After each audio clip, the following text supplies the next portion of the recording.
Did you know Kamen Rider Double is the first Kamen Rider that uses two people to form one entity? However, the aesthetics of the half-and-half color hero has also been seen in other Toei creations such as Kakaider and Metalder. While we're on the subject of appearances, Kamen Rider Skull bears a similar resemblance to Shotaro Ishinomori's older creation, Skullman, a dark vigilante that gets answers by any means necessary. Another quirk about Kamen Rider Skull is that his mask is based off of the actual crystal skulls that are often thought to have paranormal powers. This connection is official considering that Kamen Rider Skull's clean mask without the S is called his crystal form. Skull makes an appearance during Kamen Rider DN's complete form.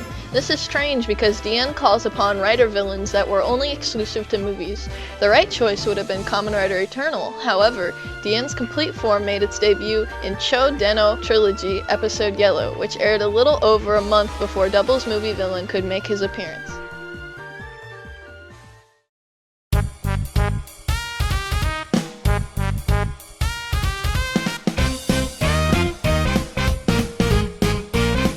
During its run, Kamen Rider Double had many side stories that were made for novels, mini-dramas, and even live radio. One of these side stories, Kamen Rider Double Playback, depicts Shotaro and Philip showing Shotaro Ishinomori around during the events of his creations. The first two chapters will be in the description below. One novel shows Philip going on his own adventure since Shotaro becomes sick. Philip later transforms into Kamen Rider Cyclone. Aside from the appearance in Kamen Rider's Decade vs. Double movie, this is the only instance mentioned that Philip was able to transform alone. A different story was filmed from Japan's planetariums where Double and the other Heisei riders defend the Earth from Shocker's plan to use global warming. And lastly, Toei teamed up with Avex Trax to produce a radio show to coincide with the TV show. It featured a radio station from the show called Wakana's Healing Princess, along with stations that played Kamen Rider themes. After the cancellation of the radio show, this TV series also got cancelled.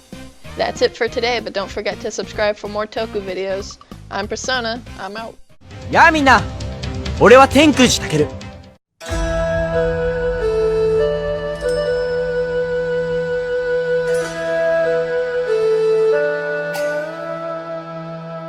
Did you know? Kamen Rider Ghost made his debut in Kamen Rider Drive's summer movie, Surprise Future. This is the first time since Kamen Rider Fourze, where the next rider would make a cameo appearance in a summer movie. What's more notable about Ghost's cameo is that he's portrayed differently than in the show. This Ghost is shown to be closer to a phantasm that is able to float, move through solid objects, and speak with an echoed sound effect. However, this could be due to the show still being in the early stages of filming and production during Surprise Future, so the director simply made Ghost have traits similar to an actual ghost. This is likely because of a symbol Ghost uses to teleport between worlds that is never seen in the show, so it was most likely changed during production.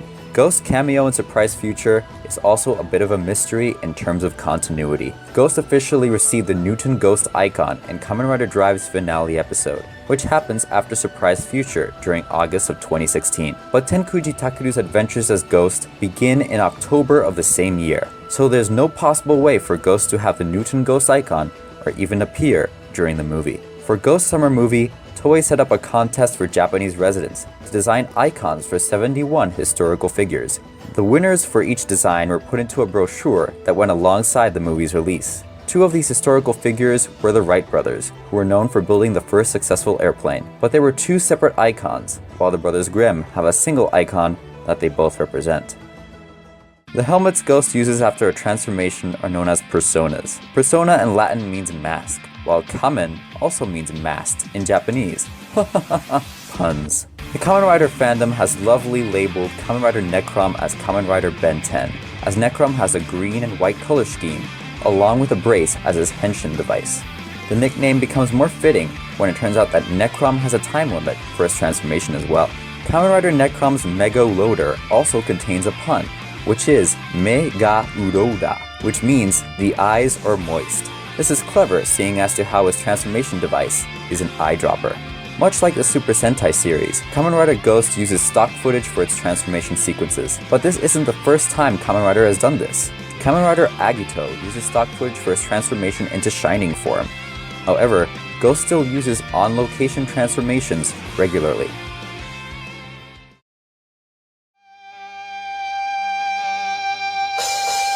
To the dismay of most Kamen Rider fans, Ghost is the rider season to have no insert songs whatsoever. No, Abayo doesn't count, no matter how much Marcos tries to make you believe it. Kamen Rider Hibiki has insert songs, but they were not noticed in the show, while Ghost has none at all. Instead, they're instrumentals for certain forms. And finally, Ghost is the first season since Kamen Rider Wizard to have more than 50 episodes, not including specials. That's all for today, but don't forget to subscribe for more Toku-related videos. For those of you who don't know, I'm SpecialForm12. I upload sub-previews of trailers of Tokusatsu series, as well as news videos covering each one. Ja ne!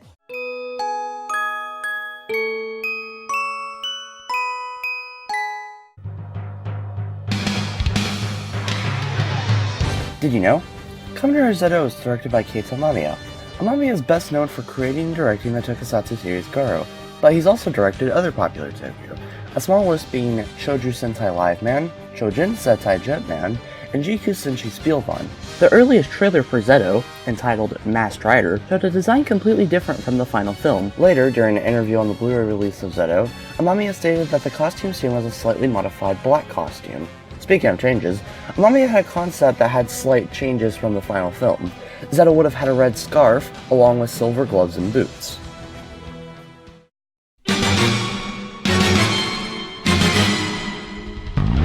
Kamen Rider Zeto actually had a North American release. The Masked Rider, Kamen Rider Zeto, was released in 1993 as a part of Sega's True Video line, which was used on the Sega CD. The film was dubbed in English and recut as an FMV game. Hiroshi, Doras is coming. This is interesting considering Zeto had no real North American release until then. A manga was created to coincide with the release of Kamen Rider Zeto. The manga was made by Katsuhiko Shimamoto. Shimamoto had previously worked on a spin-off one-shot manga based off of Kamen Rider Black, and designed the Ganma from Kamen Rider Ghost. Footage from Zeto was used for the pilot for Saban's failed attempt for adapting Kamen Rider, that being Masked Rider.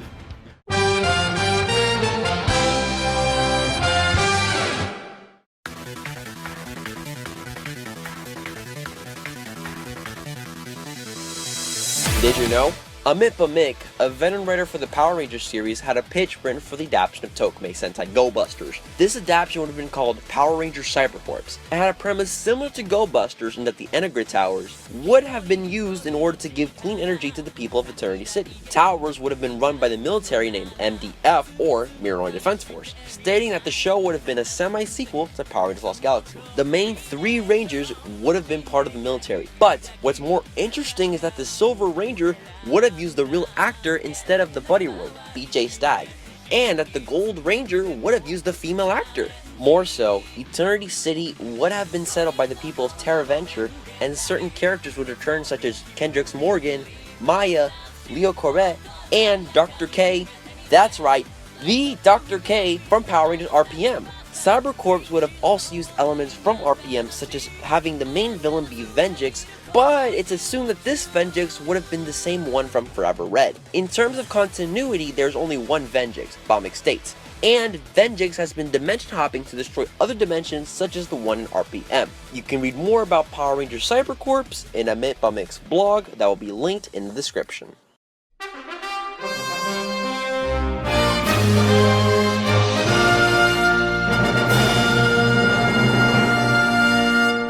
Tokumei Sentai Go Busters is the first Sentai to refer to mechs as Megazords. You may recognize this as the giant combined mechs from the Power Rangers series. However, this wasn't the first time the word Zord was used in Sentai. A Monster of the Week in Time Ranger was named G-Zord. Other than Megazords, there are other smaller homages to Power Rangers. The Go Busters Morphin Brace says the phrase, "It's Morphin time." And one of the antagonists of the show, Messiah, is a computer virus similar to RPM's Venjix. Messiah's voice actor, Seiji Sasaki, also voiced the Magna Defender in the Japanese dub of Power Rangers Lost Galaxy. On the subject of actors, Hiroya Matsumoto, who played Go Buster, Masato Jin, also played Magi Yellow, Tsubasa Osu. This was referenced in Gokaiger vs. Go Busters. Yellow Buster is notably the last female ranger to be portrayed by a male suit actor. All heroines in succeeding series will be portrayed by female suit actors, as Yuichi Hachisuka moved to portraying female villains. Yellow Buster also made a cameo in episode 29 and 30 of Kamen Rider Ghost as Juki Shirai. A more notable cameo with the Go Busters is Space Sheriff Gavang Type G's cameo in episode 31 and 32. Katsuhiro Suzuki, who played Hiromo Sakura, Red Buster, is the first 90s-born actor who played a ranger in the Super Sentai series. Red Buster's super speed is strong enough to compete in the same league as Kamen Rider Kabuto's Clock Up, which also enables the user to travel at light speed while slowing down time. This is shown in Kamen Rider vs Super Sentai Superhero Tyson. Hiromu's ID number 555-913-315 is coincidentally similar to the combined code numbers of Kamen Rider Faiza's riders, 555 for Faiz, 913 for Kaiza, and 315 for Saiga. There are more similarities to Faiz, as the Morphin blasters are cell phones that are used to transform by talking into them, and they can also be used as the gun. Cheetah Nick is the first character to appear in a Sentai handoff other than the Red Rangers. And finally, the whole premise of Enerdron itself is thanks to the protest against reliance on nuclear energy after the Fukushima nuclear plant failures in the wake of the 2011 earthquake. Hey guys, it's Este here. If you don't know me, I upload Power Ranger toy reviews, episode reviews, morphs, news, so much more, so go check it out. Thank you so much for watching.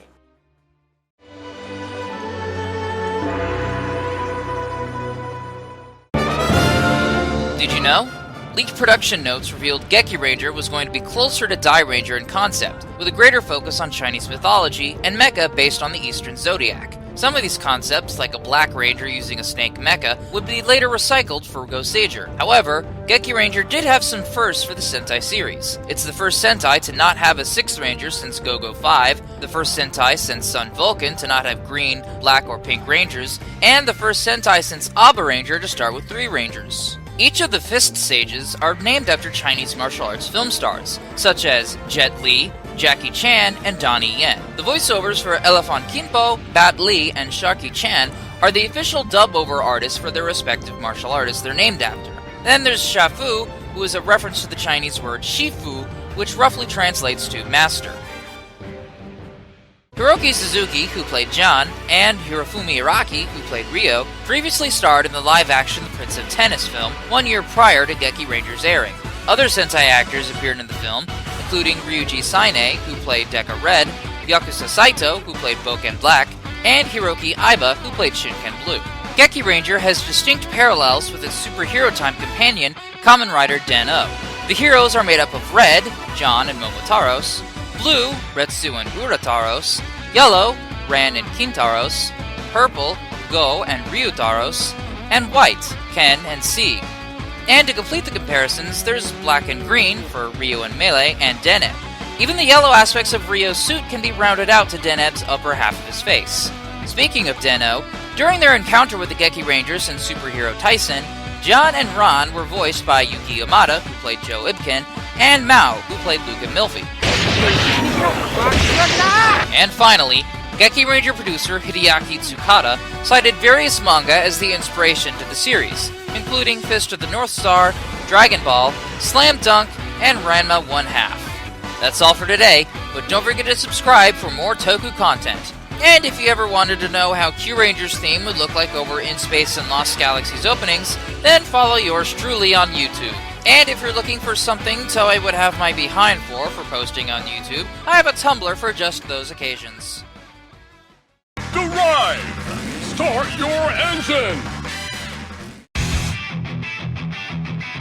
Did you know, in Kamen Rider Drive's Episode 0, it's revealed that Shinosuke was fighting a terrorist group called Neo Shade. Shade is the villain group that fought against Kamen Rider G in the unofficial Kamen Rider special of the same name. To add to this, Neo Shade was said to have started in 2009, the same year that the G special aired. Speaking of specials, early scans and commercials showed that Drive Type High Speed had the same shift tire as Type Speed. This was later changed to an all-red tire for the Hyper Battle video special. Among the Roid mutes that Drive faces off in the first episode are a bat and a spider.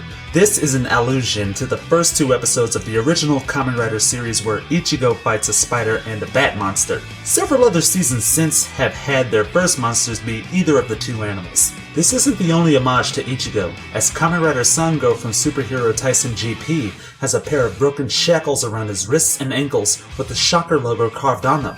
These were originally seen in Shotaro Ishinomori's manga for the first Kamen Rider series. Sango also wears a golden scarf as a reference to a Shaka Rider who wore one in the original series. At the end of Superhero Tyson GP, Shinnosuke reads a newspaper that has Sango's human form, who is shown to have a racing jacket with the other Kamen Rider related logos, such as the ones from Board and the Tachibana Racing Club. The last homage to the original Kamen Rider series we'll mention is Lieutenant Ota's first description of Drive, which he states to have a green helmet, red arms, and black pants, which are the perfect description for Kamen Rider Nigo.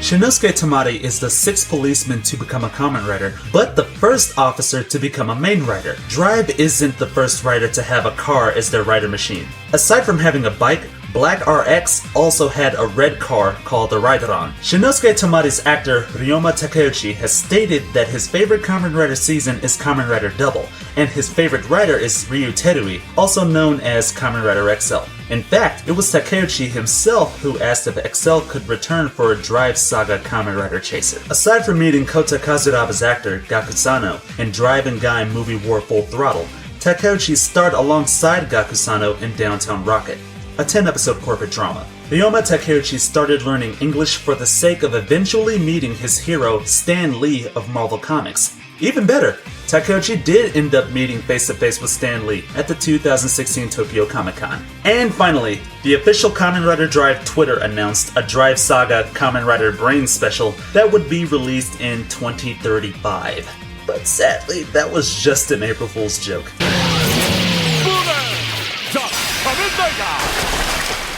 And if you like English dubs and Kamen Rider just the same, go ahead and follow my channel, Remy Tyndle, as I try to cover as many Kamen Rider theme songs as I possibly can.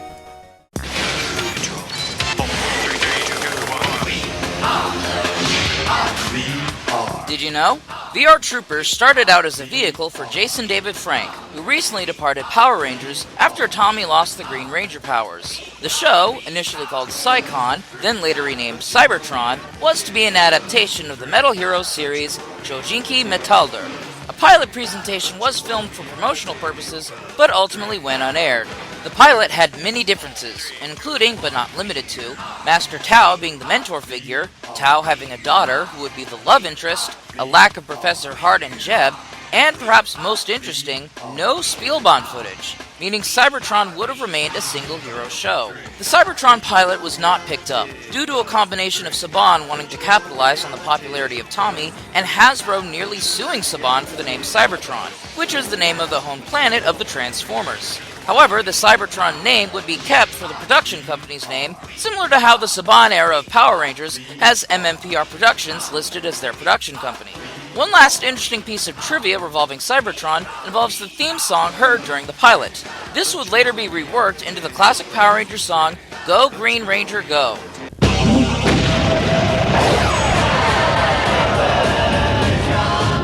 Target spotted, Vector 6-9. Go! Unlike Power Rangers, VR Troopers never actually aired on Fox Kids. Instead, it ran in syndication. This resulted in a cheaper budget than Mighty Morphin, resulting in very little original footage with costumes. This was rectified with the addition of Battle Grid mode, which used repainted and remolded Red Ranger helmets. Thankfully, Season 2's budget was much larger, allowing for more original fights. During the series' run, the idea of a crossover with Mighty Morphin Power Rangers was kicked around, but nothing ever came of it. Interviews with Brad Hawkins and Sarah Brown revealed the sets for both shows were actually right next to each other.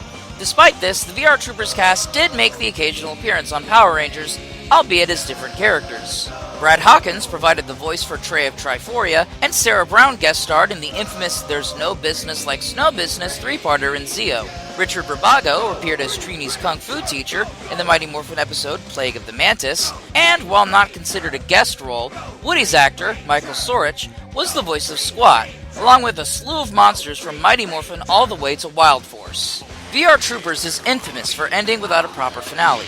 due to running out of Metal Heroes footage. Despite this, a third season was considered, using a more recent Metal Hero season instead, which was reportedly going to be Blue SWAT since they had 3 members from the get-go. However, Saban decided not to risk alienating viewers with such a drastic change, and made a new show entirely, that show being Big Bad Beetleborgs. Finally, after hearing that the show was ending, some of the cast went out, got drunk, and managed to get in the ADR booth and redubbed part of an episode. This gag dub can be seen as the predecessor to modern-day abridged series. Giant dingus, 12 o'clock! Hey look, you can barely see the strings this time! Hail, Slumlord, master of low-income housing! Shut up, old farts in West Hollywood! Wake up!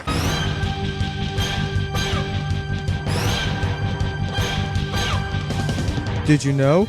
Toei revealed in the Kamen Rider Decade Net movies that Kiva's helmet is not based on a bat, but rather a jack-o'-lantern. This was confirmed again in a magazine scan showing the motifs of other Heisei writers. The first episode of Kiva included a commemoration of what would have been Shotaro Ishinomori's 70th birthday. Something else unexpected is that Kamen Rider Kivala had an appearance outside of her debut in Kamen Rider Decade. In the SIC Hero Saga story King of Vampire, Megumi Aso was chosen to become Kivala as an ally to Kiva. The voice of Kivat Bat III, Tomokazu Sugita, was the one to introduce Gen Orobuchi to Kamen Rider producer Naomi Takabe, which eventually led to him being the head writer of Kamen Rider Gaim. In-universe, Kiva has chains to restrain his powers. However, real chains were used which made the Kiva suit one of the heaviest suits in Kamen Rider. The suit was so heavy that Kiva's Emperor form was used more frequently as to not strain the suit actor. The color schemes of Kiva's different base forms are the same colors as Kuga's base forms: red, green, purple, and blue. The usage of a cape for the Emperor form also stems from early Kuga concept art of his ultimate form, which included a cape. In the official backstory of Kiva, it mentions that there are 13 demon races, but only 8 ever appear in the show. The races that don't appear are mermaids, ghosts, giants, hobbits, and goblins. Aside from having a crossover in Climax Deca, Kiva and Den-O also had another crossover in the form of a planetarium show that was used to teach children about the universe. The theme for Rook, Lightning to Heaven, slowly segues into the theme for King, Exterminate Time, a subtle reference to the chess move known as castling, a move involving moving the king 2 squares towards a rook on the player's first rank, then moving the rook to the square over which the king crossed. The voice actors for the Imagine from Kamen Rider Den-O made physical appearances in the Kiva movie King of the Castle in the Demon World. The name of Toshihiko Seki's actor, Officer Sanjo, is a reference to Momotaro's signature catchphrase, Ore Sanjo. The Ixa system's henshin requiring depressing the Ixa knuckle is similar to the Caesar knuckles of Grand Caesar. Also, Yuri's henshin pose seems to be modeled on that of the Grand Caesar's Flame Tribe. And finally, Kamen Rider Kiva started a tradition of having net movies, which are short webisodes usually meant to be humorous. Kiva's is called Queen of the Castle in the Demon World, lampshading the name of the summer movie.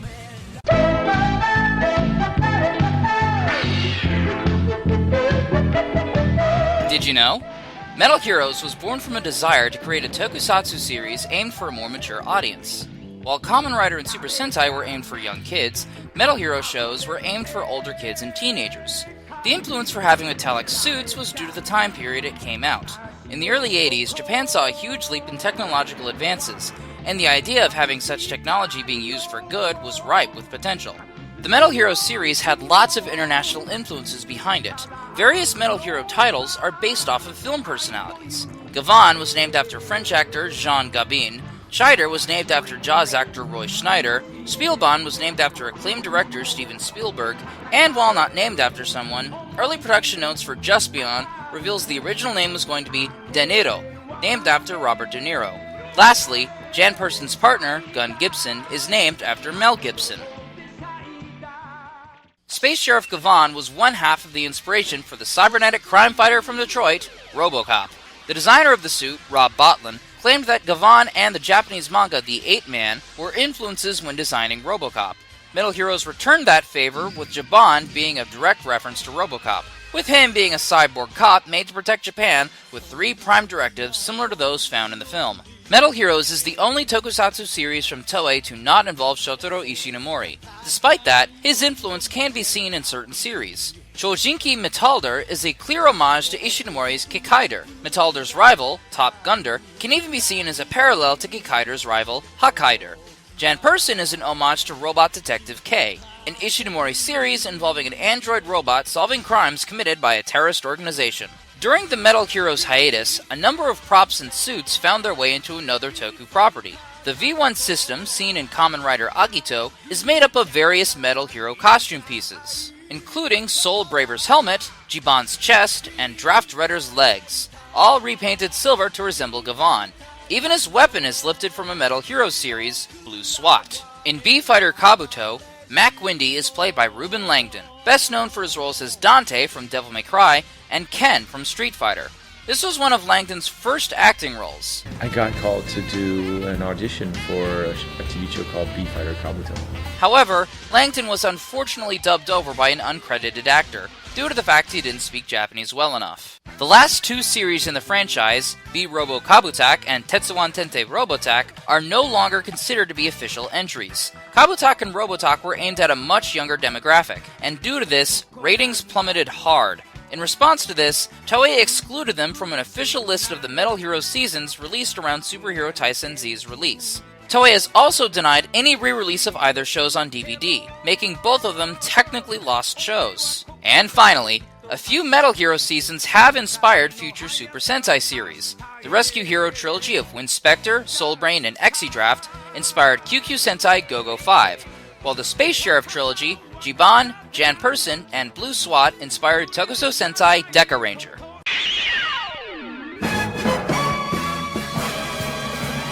Did you know? The concept of Go Ranger, and Super Sentai as a whole, stemmed from an unused concept for a Kamen Rider season made during pre-production of Kamen Rider Stronger. The season would start off with 5 riders instead of 1 that worked together as a team. The idea was initially rejected by producers after realizing such a drastic shift in format would alienate audiences. However, Ishinomori took the idea and, after getting inspired from Cyborg 009, created Himitsu Sentai Go Ranger, which then aired alongside Stronger. The concept of a team composed of Kamen Riders would later be implemented for Kamen Sentai Go Rider. Go Ranger is, and will most likely remain, the longest running season of Super Sentai, lasting 84 episodes. On the contrary, the next season, Jaka Dengekitai, is the shortest running season, lasting only 35 episodes. Both Go Ranger and Jaka weren't originally classified as Super Sentai, which initially began with Battle Fever J. It wasn't until the 20th anniversary in 1995 when the two were retroactively added in. Go Ranger is technically the first season of Super Sentai to be aired in the United States, long before the gag dub of Dynaman aired on the USA Network. The series, along with Kamen Rider V3, aired concurrently in Hawaii, specifically Honolulu. Neither series was dubbed in English, but they were aired with subtitles. In the Philippines, Go Ranger was actually dubbed in English, now going under the name Star Rangers. The dub itself is rather infamous for seemingly being dubbed live, with the actors watching the episode as they recorded their lines. Everybody passed. They're all very good.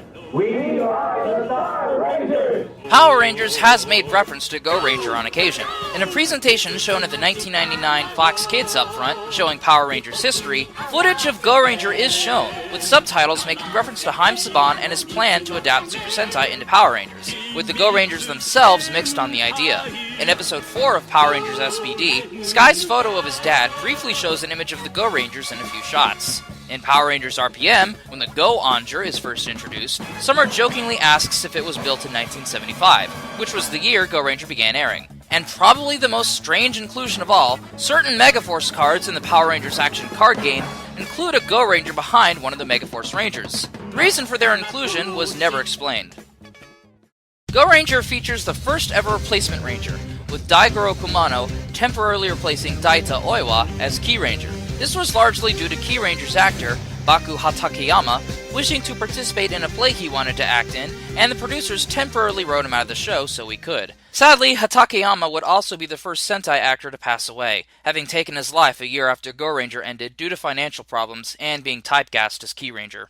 And finally, a few notable Sentai actors initially made appearances in Go Ranger before their respective seasons. Kenji Oba, best known for his roles as Battle Kenya, Denji Blue, and Space Sheriff Kavan, appears as an Eagle Soldier in episode 75, and was also Aka Ranger's suit actor near the end of the series. Tsutomu Sakaine, who plays the conductor in Tokuger, appeared in episode 57 as a flamboyant truck driver, making it the longest gap between appearances in Super Sentai, a gap of 38 years.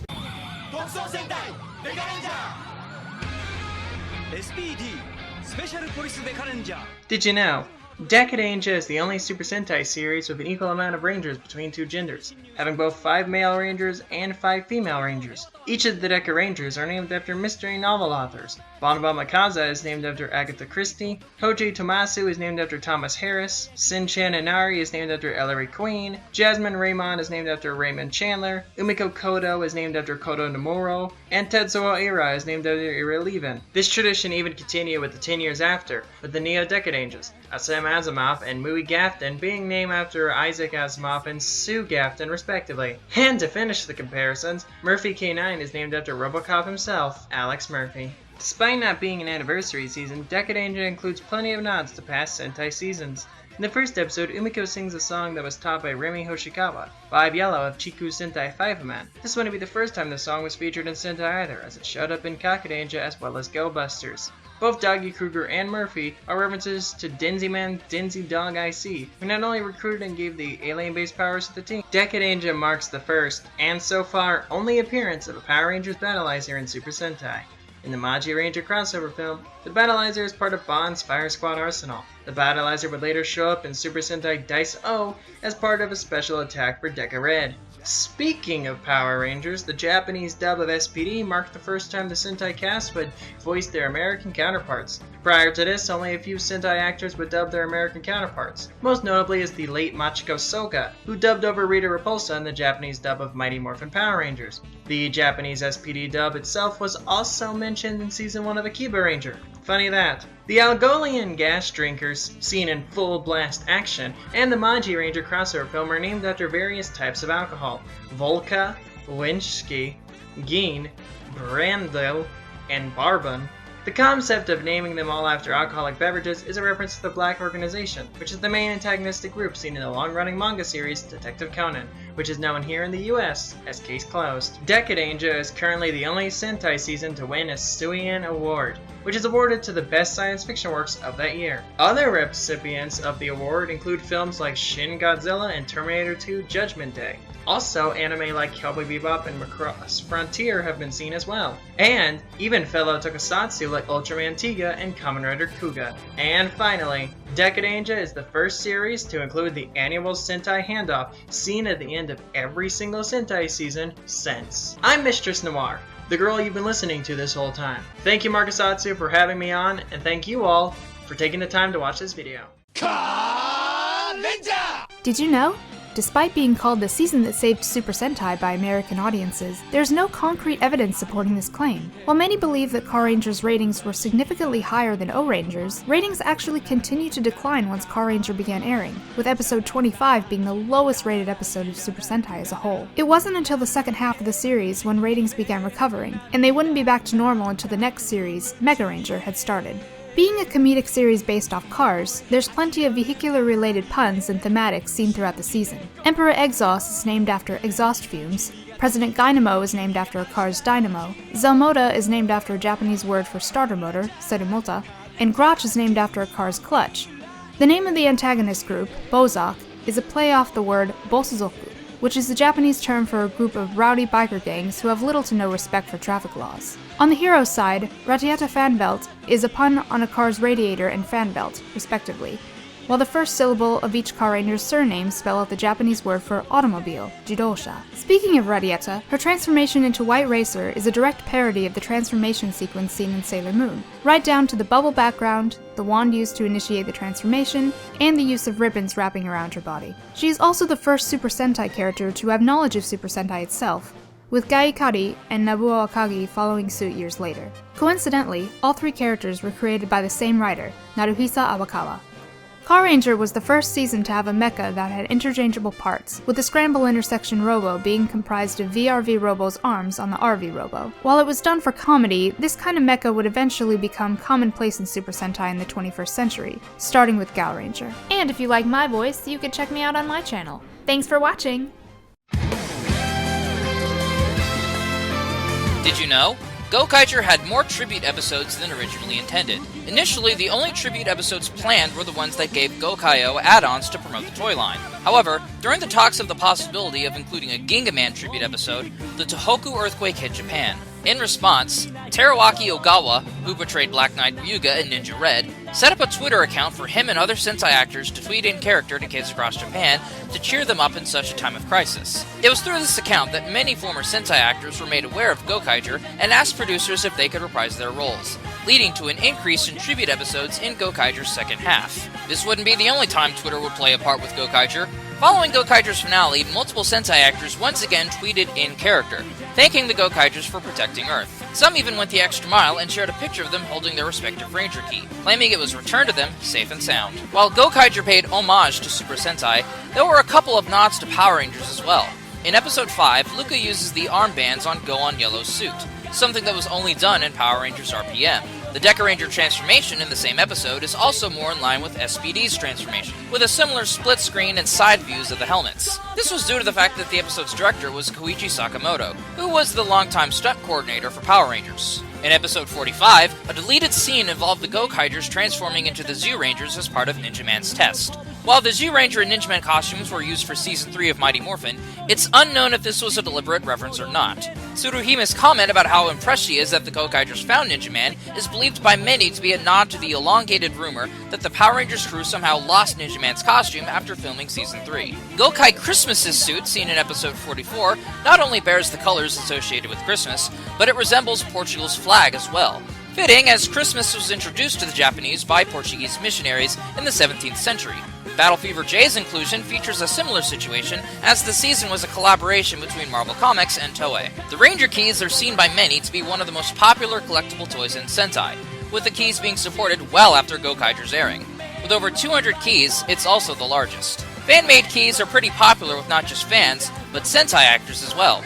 Ei Hamura, who plays Shoji in Die Ranger, has made a bunch of homemade keys, such as a Bosco key, which was later given to Bosco's actor. When Shoji shows up in GokaiOrange's finale holding his Ranger key, it's widely believed to be one of his homemade keys due to the fact that his key is more accurate to the suit itself. Captain Marvelous was initially almost played by Yutaka Kobayashi, who would later go on to play Kamen Rider Baron and Kamen Rider Gaim. Yutaka unfortunately had to turn it down after landing another job. Speaking of Kamen Rider, prior to appearing in GokaiOrange, Yui Koike showed up in the final episode of Kamen Rider Double as a Civilian of the Week. During GokaiOrange's run, a mockumentary called A Day of One Hero was released by Toei, which followed the day-to-day life of Kazumi Shimizu, Gokai Green, who realizes that he must become a real-life hero when he finds a gun in his bag. In true GokaiOrange tradition, now Nagasawa, who played Hurricane Blue in Hurricaneger, cameos as the mother of a young GokaiOrange fan Kazumi visits. It's an interesting film that definitely deserves more love. And finally, Ikonin Sentai Akiba Ranger was initially planned to be a GokaiOrange spin-off, called Kaisokaban Sentai GokaiOrange, or Pirate Copy Sentai GokaiOrange. This would explain why Nobuo Akari is similar to Guy in terms of personality and knowledge of Super Sentai. Hello and welcome to Did You Know Toku.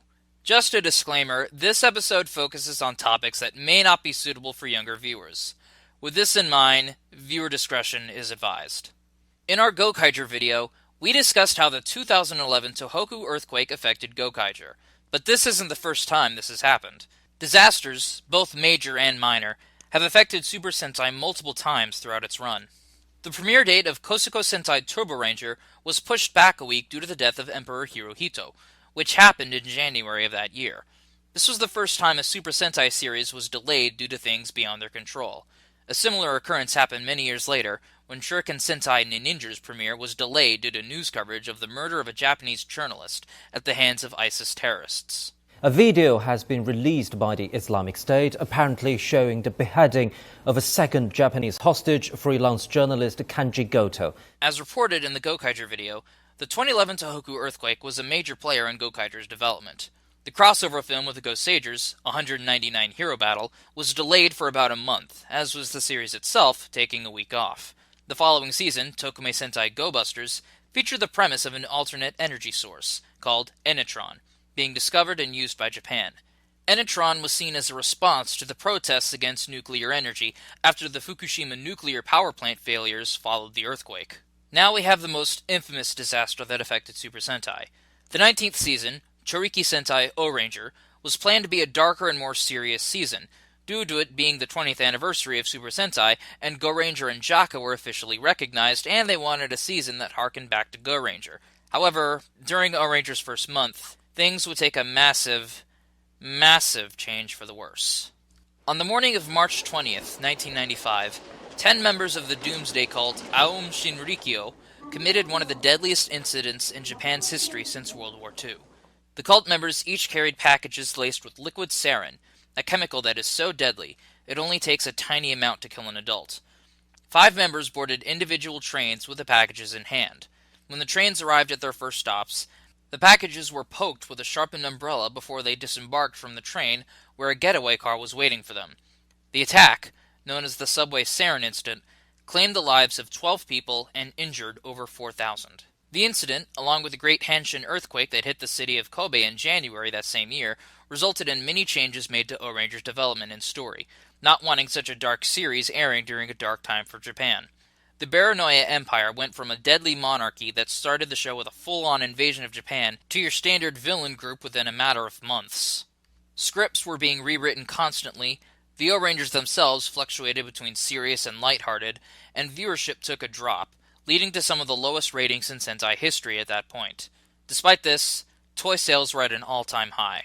While it's been heavily debunked that O-Ranger almost killed Super Sentai and Carranger saved it, it just goes to show you that tragedies like this affect media in some way, shape, or form, regardless of country. Before we end things off, we'd like to share these pictures taken in the aftermath of the 2011 earthquake. These statues of Akaranger and Ichigo survived the quake, even though their surroundings didn't. The Akaranger statue at the Ishinomori Museum and the Ichigo statue in Ishinomaki show that no matter what, Tokusatsu will always be there in times of crisis. Thanks for watching.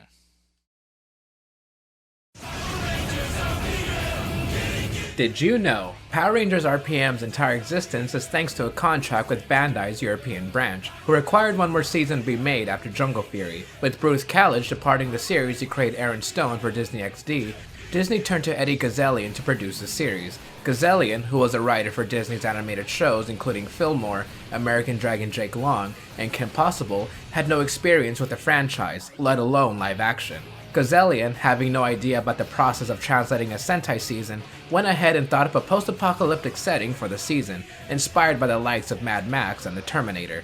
Upon seeing the Sentai it was adapting, Engine Sentai GoOranger, Gazzellian stated, "I just promised Disney I could turn this into a show that would appeal to an older audience. I must be out of my mind. Wait, what's that on the front of the Zord? Are those eyeballs?" Midway through the season, Gazzellian was fired and series veteran Judd Chip Lin was brought in to finish the series. An official reasoning for Gazzellian's firing was never given, though it has been rumored that he either went over budget or was late delivering scripts. Speaking of GoOranger, RPM is one of the first seasons to reference their Sentai equivalent. The vehicle the team uses to explore outside of Corinth is called the Ground Outdoor Operational Network General Purpose Explorational Rover, or GoOranger for short. Prior to RPM's debut, a number of demos for the opening theme were available to listen to online. None of them were picked due to them being too upbeat for a darker season like RPM.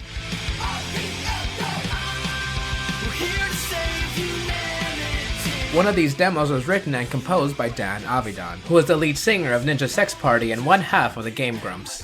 One of the ways we tried to stay afloat and make a couple bucks was he would do I would come in to his studio and we would just write little pieces of music. Wow. But that was like around the time when we did the demo for the Power Rangers RPM thing. Man vs. Machine. The Vengeance Network is spreading fear. Power Rangers, get in gear! RPM has unique similarities to the 2006 New Zealand series, Madigan's Quest. Not only do both shows revolve around a post-apocalyptic future, but it co-starred Rose McIver and Olivia Tennant, who played Summer and Dr. K respectively. This goes even further when Milo Cawthorne, who played Ziggy, shows up in episode 7 and shares a scene with his future RPM co-stars. And to finish the comparisons, one of the directors of the show was Charlie Haskell, who has been a recurring director for Power Rangers since Ninja Storm. Despite being produced by a man without prior knowledge of Power Rangers and being wildly different from past seasons, RPM has plenty of nods to series past. In ancient history, a modified red Overdrive Ranger helmet is found in the wreckage of an alphabet soup building. In Ranger Green, a Jungle Karma pizza branch from Jungle Fury is shaken down for protection money.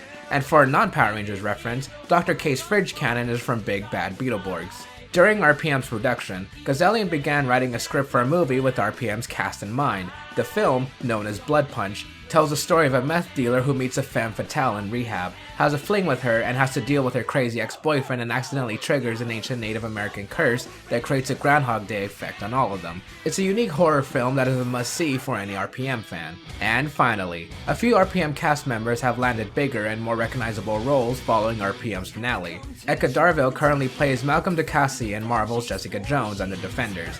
Adelaide Kane plays the main role of Mary, Queen of Scots and Rain on CW. And Rose McIver played Tinkerbell in Once Upon a Time and currently plays the main character in iZombie, which acknowledges her Power Rangers roots in an episode where the victim of the week had auditioned for the 2017 Power Rangers film, a fact that her character scoffs at. A few months ago, he read for this Blue Ranger part in the new Power Rangers movie. Don't know if he has the Ranger Blue. If I'm hearing you right, there's gonna be another Power Rangers movie. Game!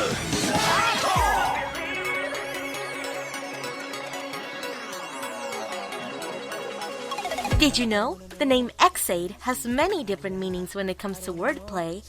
The name written out in katakana is Eguzeido, which sounds phonetically similar to the word excite, which is referenced in the theme song. In addition, the first part contains the Japanese pronunciation for the .exe file extension, Eguze. For a show focused on video games, there's plenty of references and Easter eggs relating to gaming culture. Here's just a small sample of them. The multicolored button seen on Xade's chest plate is a clear reference to the Super Famicom, whose buttons were also multicolored.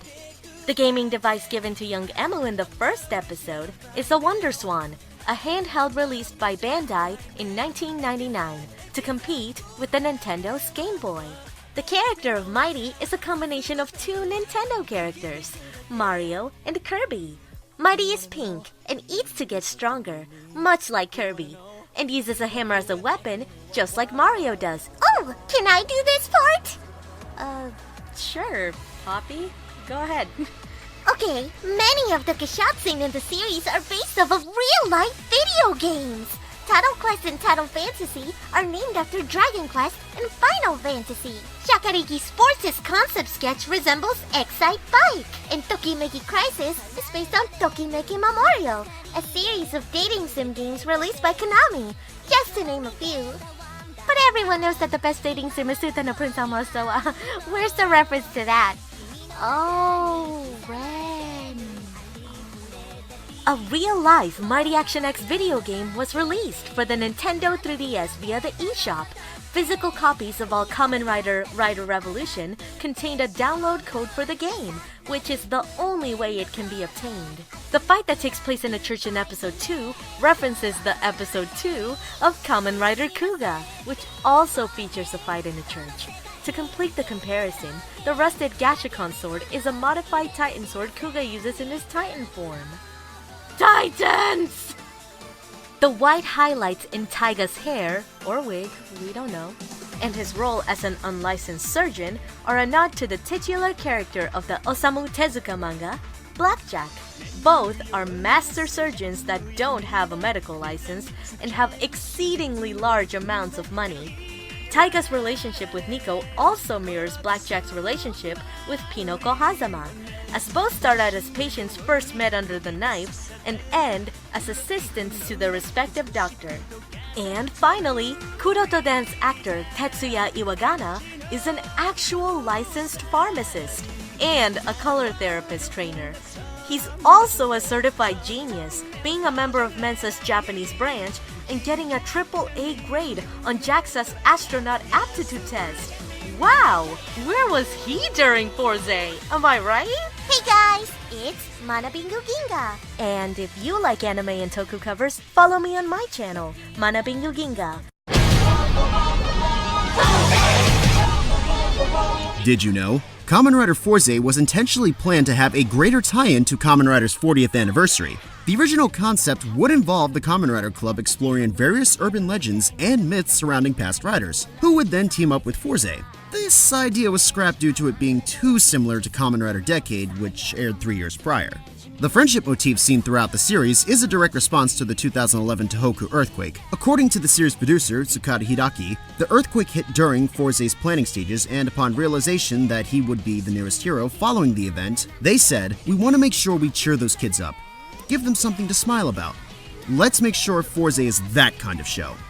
During press releases for Forze's prior to the series' debut, Gentaro's actor, Sota Fukushi, was the most open about the show's intent, as he stated, "I want to be a hero who will make people smile again." Each of the 40 astral switches represents a different scientific law or principle. For example, the Magic Hand switch is based on robotics, the Launcher switch is based on kinetic bombardment, and the Elect switch is based on Kolob's law of electrostatistics.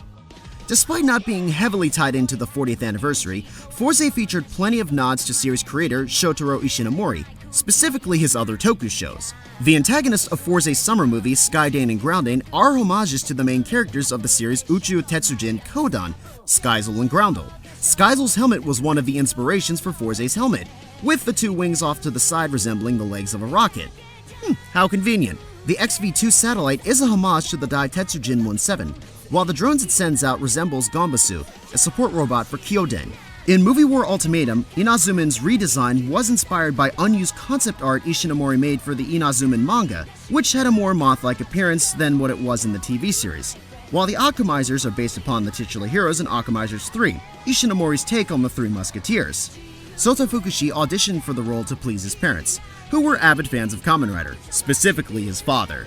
When he was cast as Gentaro, his parents were very happy with the news and began telling friends and family that their son was the newest Kamen Rider. Similarly, the singer for Forze's opening, Ana Tsuchiya, took the job after her son became a fan of Kamen Rider O's. Forze marks the second time the franchise has crossed over with the anime Crayon Shin-chan, as both were celebrating anniversaries at the time. With the Shin-chan anime celebrating its 20th anniversary, the mischievous 5-year-old previously crossed over with another Kamen Rider series, Kamen Rider Den-O, as an actual special, instead of the 4 serial shorts made for Forze.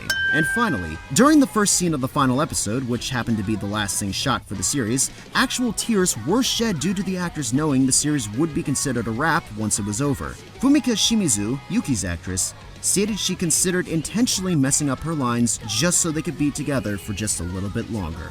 Hey folks, XenoBlazeVA here. I am a voice actor, editor, and content creator.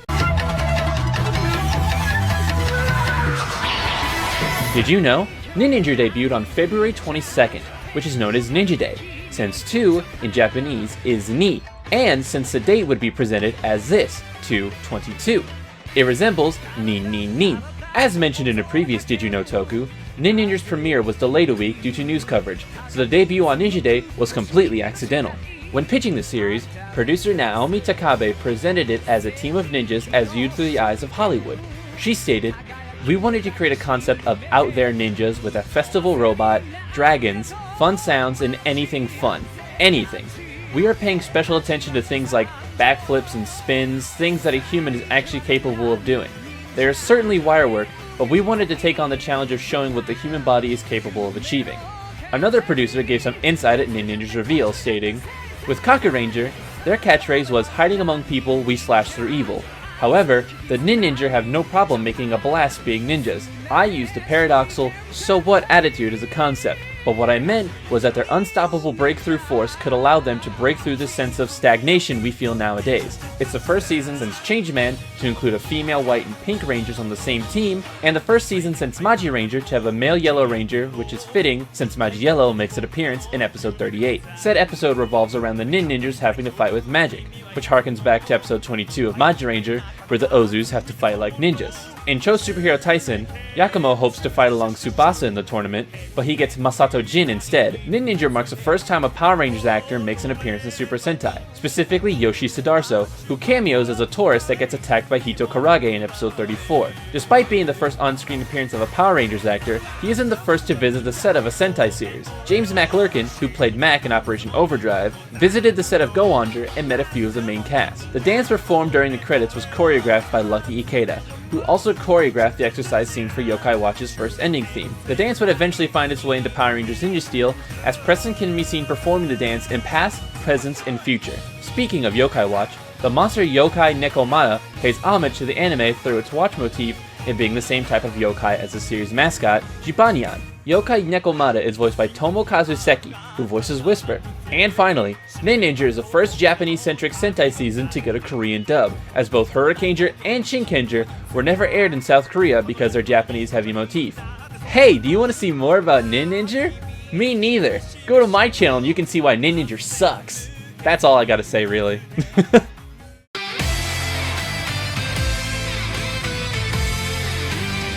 Did you even know? The first Kamen Rider game was a text-based RPG released in 1984 for the FM7 computer, simply titled Kamen Rider. The player controls Sky Rider, of all riders, as he fights his way through a building fighting Neo Shocker monsters. A video game was almost the first time Kamen Rider would be introduced to American audiences. The 1988 Famicom game, Kamen Rider Club Tikitotsu Shaka Land, was planned to be localized by Bandai and brought to the NES in 1989. Evidenced by this advertisement for other Bandai games. Under the new name of Mask Rider, without the ED, the game would appear to be mostly the same in terms of gameplay, which was an action platformer with RPG elements. An official reason for why the game's localization was cancelled was never given, but it could have been due to the United States' lack of familiarity with the franchise. It is also unknown if a prototype of the English localization even exists. The first Kamen Rider game to actually be released in the US was The Masked Rider, Kamen Rider Zeto, based on a personal favorite of mine, an FMV, full motion video game, developed for the Sega CD, which was released as a part of Sega's True Video line, which included games such as Night Trap and, fittingly enough, Mighty Morphin Power Rangers. The game played a lot like Time Go, in that the player watches clips from the Kamen Rider Zeto movie and has to press the direction on the D-pad or the action buttons when prompted. Otherwise, the player takes damage. Even though it didn't matter at all, because it's the exact same movie with the exact same ending, so there's no real point of it. Despite using the Masked Rider name, the game has no connections to Saban's Masked Rider, and was instead published by Sega themselves in the US. The video game adaptation of Kamen Rider Dragon Knight on the Nintendo Wii is actually a modified version of Kamen Rider Climax Heroes for the PS2, with Dragon Knight and Onyx's models being recycled from the original game. Riders from other series were removed and replaced with the rest of Dragon Knight's cast, save for Wing Knight and Siren. The game's Mirror World mode was a mission mode feature not present in Climax Heroes, which had you fighting not only riders, but Advent beasts in a beat-em-up fashion. Such a feature would not be included in Climax Heroes proper until Climax Heroes Ozu! The cast of Dragon Knight, however, did not reprise their roles, which instead went to the voice actors well known in the anime industry. Such voice actors included Sam Riegel, Vic Mignogna, Kyle Herbert, and fittingly enough, Johnny Young Bosch, voicing Kid Taylor himself. This makes him one of the few actors to be associated with both Power Rangers and Kamen Rider. And finally, the recent Kamen Rider Climax Fighters game for the PS4 marks the first time a Kamen Rider game would be given an English localization, even if it was only for Southeast Asian countries. It also marks the first time Kamen Rider Black is seen using Shadow Moon's Seiden Saber as a weapon since the show's finale. In fact, Black's inclusion as a starting playable character was a tribute for the show's 30th anniversary. That's all for today, fellas, but don't forget to subscribe for more Toku content. Hey you, you like watching comedic, funny, fast, wacky edits of your favorite costumed bugmen fighting each other to death? Why don't you maybe come over and check out my stuff? I'm Getcha and I run a channel called I Don't Get It. Just bad right word Genesis.